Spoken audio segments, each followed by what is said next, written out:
Welcome. Thanks for joining me again. This is becoming a thing now, isn't it? I think this is like the fifth or sixth time. Just something I've noticed over the past, say 2 months, especially the last 6 weeks. And it's genuinely put a smile on my face. So I feel like I might just crack on with it today and see where it goes.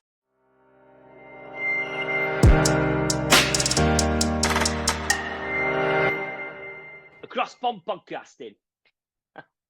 I'm sure you all know what I'm going to talk about. The World Cup has been and gone for about a week now. It's packed up, left. The circus has left town. Whatever you think about football, whatever you think about FIFA, and I'm sure everyone's got an opinion on FIFA now because it's been plastered all over the news for the past 4 weeks, 5 weeks, 6 weeks, is, some person who lives in the middle of nowhere in Colorado will have an opinion on FIFA because it's been on the telly so much. But whatever your thoughts about football, about FIFA, about all the politics and everything that's going on with this country that's putting it in a bad light. And there's plenty of that. There's enough of that. There's enough of that noise. Something else has been quietly going on in the background. And I think that is what's worth addressing this week. Like the last 6 weeks, I've watched people from all over the world arrive in this country. New Jersey in particular, but you obviously you see what you see on the TV as well, but bumped into enough people over here to think about it as well. And it's funny, like I'm going to go back to an experience about 3 or 4 weeks ago. I was in the city on a Friday for a gathering. It was the day before the England game, and the amount of people that I bumped into that were just so happy to be there and just never been to the US before, couldn't believe how nice everybody was, how amazing the city is and the landscape and the skyscape and all the rest of it. But just, they'd been to Dallas, they'd been to Boston, they'd been to all these places, and they were like, I didn't think it was going to be like this. People are so nice, people are so friendly. It was just really cool, and it reminded me about when I first came over and in all those years ago, and the reason why I liked it so much. The positivity, there is a genuine friendliness, and it's still there no matter what you read and what's going on the foreground. There's always something in the background that is a reason why we're still here. And there's something surreal about watching the World Cup in the US, because I remember 94 and, as a teenager and as a young teenager, and you think about America and you think about what it was, but it was on grainy film on the telly, and you would see things, and England weren't in it. So it wasn't as well publicized, say, covered in the media. And I've watched this country have a complicated relationship with football for most of that time since 94. And obviously working in that industry, you've seen it grow. But I don't want to make this all about football. Otherwise I'll go off on a tangent, and that's sort of calls me out for saying that I don't want my identity there. But the world was here. Like literally Norwegian fans singing on the subway, banging the drums and doing the row. You have Moroccan flags hanging out of a car in cities that have never seen an international match before. You've got Brazilian supporters taking over entire neighborhoods with the music and the color and everything that goes with it. You've got Mexican fans showing up in numbers, reminding people that it was their tournament too. And in spite of everything that goes on the news and everything you read about the politics and things that are going on in the world, and I think it's worth recognizing that people are still people, and people enjoy each other and enjoy experiences and enjoy travel. And unfortunately, it's the political noise that dominates the media at the moment, but the cultural noise and what happens on a day-to-day with these people is what really should be talked about. And I think everyone enjoyed it. I think people are sad that it's over. Not just because of the football, but just because of the experiences. Like Mexico, I didn't hear one bad thing about Mexico. Everybody I know who went there said it was brilliant. You've got South Koreans partying with Mexicans, partying with the English in Mexico City, to the point where the English are hosting Mexico now in a friendly at Wembley, and they want to give back to because everyone had such a good experience for the most part. And this is the part that people mostly miss. And what people talk about Americans, when the rest of the world pictures what an American would be.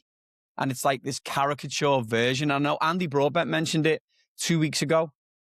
about these caricatures, some version of a country that is, far removed from what it actually is. But the Americans showed up.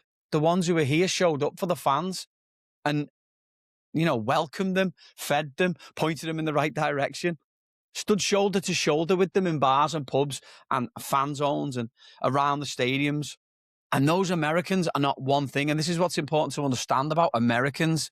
It's not just what you would picture an American to be. It's the third generation Portuguese families who still make the same food that the grandparents made them and brought them over from wherever they're from, the Azores, from Portugal, from wherever they're from. You've got the Italian Americans who, albeit that it's Italy weren't in the tournament, but you've got those guys whose parents came through Ellis Island, lived in New York, all over the place. And they bought in, even though Italy weren't in the tournament. You've got the second, third generation Scottish Americans and Celtic Americans who live in the Boston area. And if you haven't seen a traffic cone placed on top of a famous statue in this country yet, then you must have been living under a rock for the last 6 weeks. There's people out there that have never set foot in their home country but light up the moment they hear the accent, because then they now understand the significance and they now have the opportunity to interact with those people. And now they also realize that sticking traffic cones on everything is a proper thing.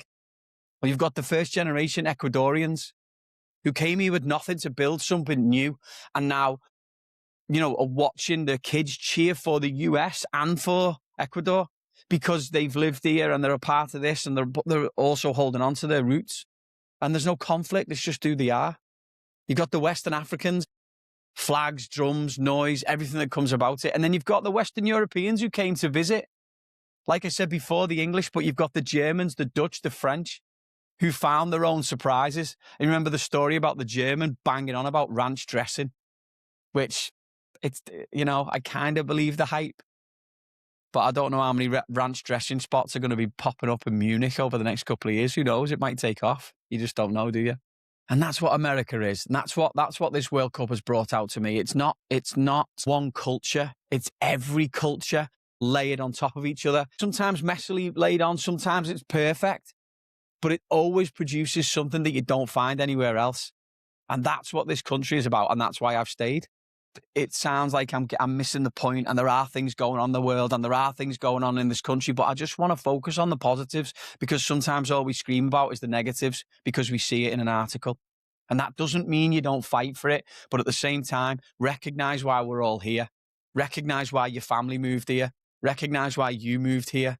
All things pass, all things move on, but recognize what's going on right now. And this has been a good time. And I'm sure people have been blown away by, like I said before, ranch dressing on everything, the size of the steaks, Texas barbecue if they went down to Dallas and around those areas, which is phenomenal.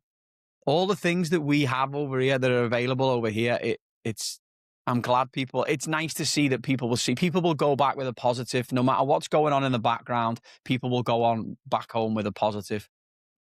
The rest of the world quietly loves it when they're here, even though sometimes it's not painted that way in the media. And the America you see on the outside and the America you live in sometimes are two different places. But all these layers, all these stories of different people, all these ponds that people have crossed to get here, that's the one that makes it. That's what makes it really special. I want to be clear on this one. I've never been a diehard England fan as far as soccer, just because, for one reason or another, right? I've never felt a complete emotional commitment to England. I've always been club over country. But the last couple of weeks, and again, it's not so much about the football, but there's things that happened on the field in the stadiums that made you think that way. But the way English fans and the conversations I had with English fans, like I said before, it just makes you feel. It's a recognition of home and where you've come from, but it's also a feeling, and this isn't to sound bad, it's like, I feel so lucky that I moved. I feel so lucky that I took a chance. And I feel so lucky that I've been able to build a life here, because, it's almost like a culture and identity that I've been trying to bring with me for all this time. And I've never quite known how to articulate it. And sometimes when people will say stuff like, I was speaking to 60, 70-year-old men who were here for a weekend and they'd been traveling around a little bit, but they were in New York for the weekend. And I just think to myself, like, how lucky.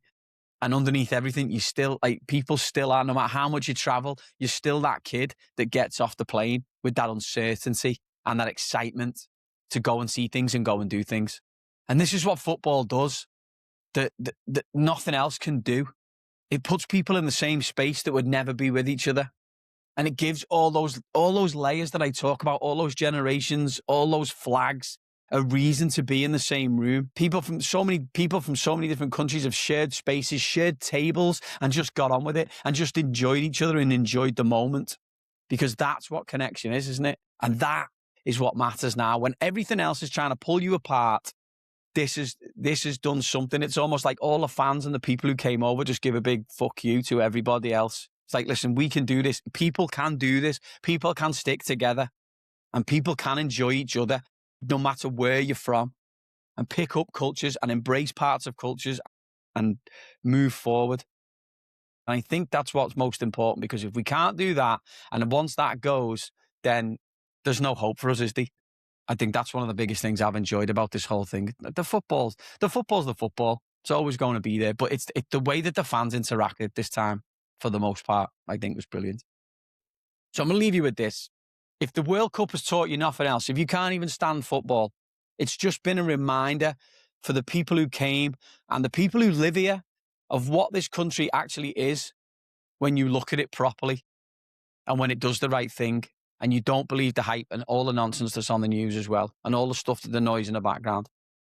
Not every version on the news, not the version that gets exported as a political argument, the actual version of America, the version that made wave and wave of people come over here and cross that pond or that ocean or that border or that desert just to get here. People come because of the friendliness, the genuine openness of a stranger who spends 20 minutes helping you find the stadium and explaining a menu to you, or just making you feel like you belong, because in a way you do, because someone in your family or someone you know once felt exactly the same as what you're feeling right now. That fear or that excitement. And Cliff Beach said it last week, didn't he? You know what? A ship is always safest at the dock, but until you set sail, you're never going to know what you can truly go and find. If anyone went to any of the games, if anyone was in these fan zones, I'd love to hear from you. I'd love to hear a message. Drop me a note, stick something on Instagram, put something in the comments, send me an email. It'd be brilliant.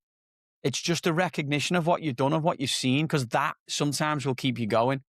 And I think that's really important.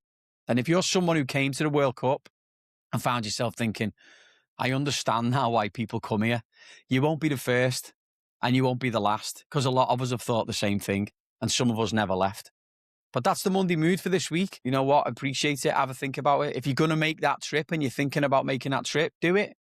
5 minutes with friends. If you're thinking about phoning someone, don't think about it. Just do it. Stop getting ready to get ready to do something. Just do it. Have a good one, guys. Thanks very much. Cheers. All the best. Thanks for listening to today's episode. If you or someone you know has a story to share, we'd love to hear from you. Reach out to us via our socials or visit www.crossingthepondpodcast.com to get in touch. Please be sure to subscribe, like, or leave a comment if you can. Thanks so much for listening, and we'll see you next time. Across Pond Podcasting.